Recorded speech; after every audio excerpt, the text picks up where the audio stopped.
All right. Sorry, guys. A little mistake from before. The Mac version that is ready is for the Korean stream. They're still working on the English stream Mac. I think we just got so many people excited for nothing, and now they're sad again. We're sorry. We're constantly working to improve the GSL here, so hopefully we'll have that out soon. Yeah. When Artosis goes home after work and programs that, that's what he does. Sorry about that. Apologize, please, on our behalf. That's why it's taken so long, because I'm supposed to program he's casting. I thought I put down my resume pro gamer, not programmer, and they're like, all right. You're good at too many things, Artosis. That's the problem. Well, it's going to be NaDa against July. Huge first map, Tasteless. This is going to be pretty cool. Now, July beat NaDa, but barely. It was so close. It was very, very close. Last game I'll never forget. With Julyzerg's amazing Mutalist control and decision-making. He was, attacking for, I swear to God, 10 minutes. Yeah. And the winner of this match has a decent chance of getting to the finals, but don't forget we have some other beasts on this side of the bracket. We have Nesty, White Raw, and Damaga, as well as, of course, MVP. Yeah, we got our two Ukrainian killers playing today. What is it with those two guys? They are so smart. I know. The way they play the game. If you didn't see White Raw playing yesterday, check out that PvP where he beats MC. He was using a warp prism. What? Let's take a look at the players now. NaDa. Legend. A legend. Probably the most consistent pro gamer of all time at high level. And, of course, there's July. Second place in Season 5 of the GSL Codas. Legend as well. Killed a lot of foreigners yesterday, Tasteless. Yeah. I think the non-Korean team, your team, would have won if July had lost quicker. Oh, absolutely. I have no question in my mind about that. Tasteless. July was the savior of that team yesterday. Well, he's a great player, and he is going to be going after NaDa here. He definitely wants to win this. This is a huge prize for first place. Everyone has been practicing very, very hard for this tournament. This is such a cool tournament because it's so international. It's so international. Julyzerg finds something funny. I don't know what it is. He's probably remembering his game against NaDa. He's like, and then he tried to attack me, and I said, no. I have banelings, man. You can't do that. What are you thinking, NaDa? Oh, man. This is going to be so fun. There's NaDa. A lot of people who played Terran at StarCraft 1 really admire this guy. I think he is the one pro gamer that everyone lists amongst their favorite pro gamers from StarCraft 1. Well, he was so Protoss consistent. players, Zerg players, and Terran players all say, you know what, I really look up to NaDa. I met NaDa 6 years ago. Yeah. Back when he was skinny enough to fit in a poster tube. Yeah. Now he's jacked. It's funny to see him all grown up. It is to watch all these people grow up, and in fact, you and I have grown up. Yeah, man. In this as well. It's weird, Tasteless. There's an old documentary you can check out on YouTube. My brother, you and me. Don't check that. You got that? You got Saddest that day accent, of my life. man. You got that accent. Where did that go? The Harvard Yard. I'm from Boston. I had my blue hair back then. You did that. I missed that era. Went the same place my accent went, Tasteless. God knows where. God knows where. Barbershop floor. Can't pull blue hair off in Korea. Already stick out enough being Caucasian. Now, Terminus Re is our map. This is a big open map. That it is. I think this is the most macro-oriented map. In our tournament. It's pretty wild, and that's going to play into strengths of both players. Of course, NaDa loving macro games, but Julyzerg loving to utilize mobility of Zerglings and Mutalisks.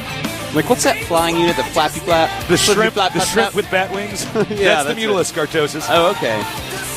The shrimp with bat wings. That's what I thought when I first saw him, man. Then they killed all my probes. Was that a charity laugh you just made? You're like, actually, no. I was thinking about all the people you lost to in StarCraft 1 who went to one hatch Muta. Yeah, why did that build? That terrible, embarrassing build. I'm like, okay, no problem. I got to Stargate and a Corsair, and then a Scourge hits my Corsair. I'm like, oh my god, I should have just made cannons too. I got greedy. Oh, Tasteless. You are too cute. All right, it's time. Now, head-to-head here, we have a TDZ Artosis. I mean, no, it's not Artosis. What I'm saying, NADA against July. Let's do this.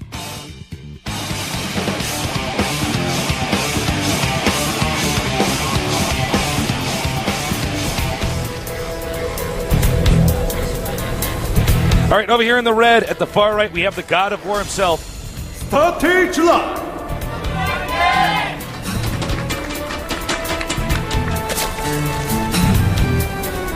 And now over here at the south, our Terran player, oGsNaDa. Now, this map, it has rotational symmetry, Tasteless. So, spat water all over myself. That's actually a real site. Did you know that? Yeah, they spelt it wrong, though. Well, how are people going to find the Gay for Tasteless site now? Just spell Tasteless right and you can find it. Yep. Totally awesome site, though. It's pretty funny, man. I go there all the time. I'm like, oh, awesome.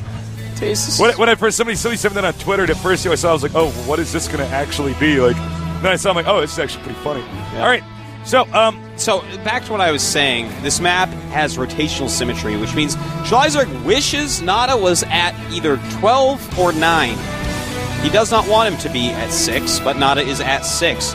If he was at 12, Schleyserg's mutas would have a much more direct route to harassing the main base, the furthest thing from Schleyserg, but also the closest by air. And of course, if he was at 9, that would be as far away as he can get from Schleyserg. But as it is, NADA has the best position he can get on Schleyserg on this map. Okay. NADA is one. All right. I'll concede that. Thank you. Now, one thing about NADA we noticed in the previous NADA and July games is that he did the same build every time. He did. He's already not doing that build, though. Yeah.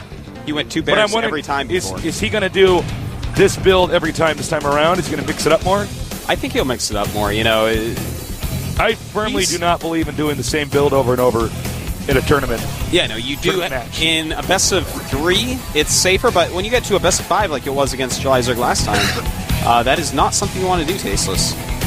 If you do best of 5 and not mix up your builds, you should probably lose unless you are way better than your opponent. You know, that's the reason why MVP is so good. The guy is always doing different builds. Yeah, he has all sorts of builds, Tasteless. All sorts of them. Well, NADA going for a quick factory Schleyserg. Just kind of droning up, making queens. Making drones, making some Zerglings. And NADA command center after factory. I think he's probably going to go for the Blue Flame Hellion. Yeah, that's just what I was thinking, actually. Is he going to Hellions this time? Yeah, probably should get Siege Tanks right thereafter. Oh, wait a minute. What's this? Perhaps a Banshee build. Perhaps a Blue Flame Hellion drop. Who knows, Tasteless? I think it might be a Blue Flame Hellion drop. You think so? Well, look at the position. I'm feeling Banshee not as main as close. They're both good, but... Well, with Schleyserg's, the back of his main being so close, a Banshee build can be quite nice as well. You can get the Banshee over there very quickly, then bring it home to defend if need be.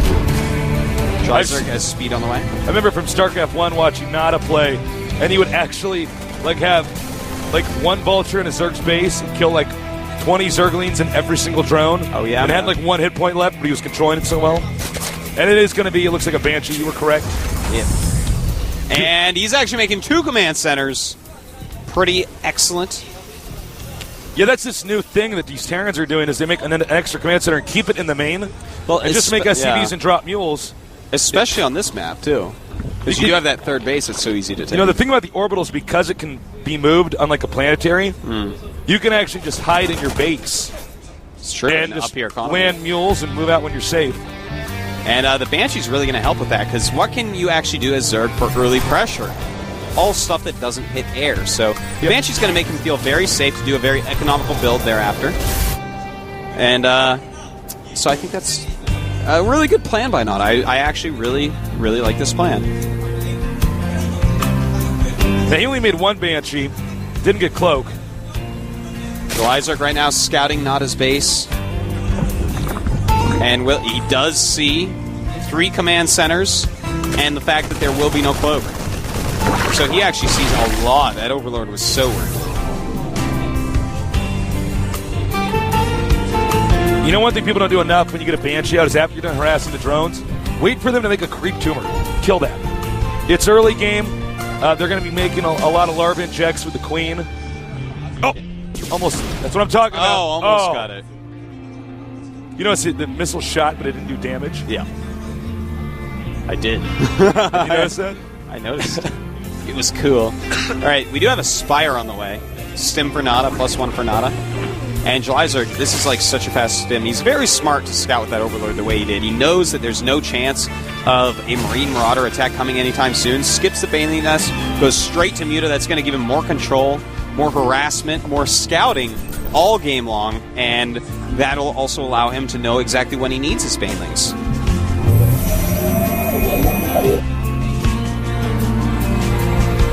Right now, we have 32 SCVs against 46 drones. Pretty sick economy from Jalizerg, but 3 mules out, of course. Banshee's still doing its job, just keeping everything away so he can take his bases.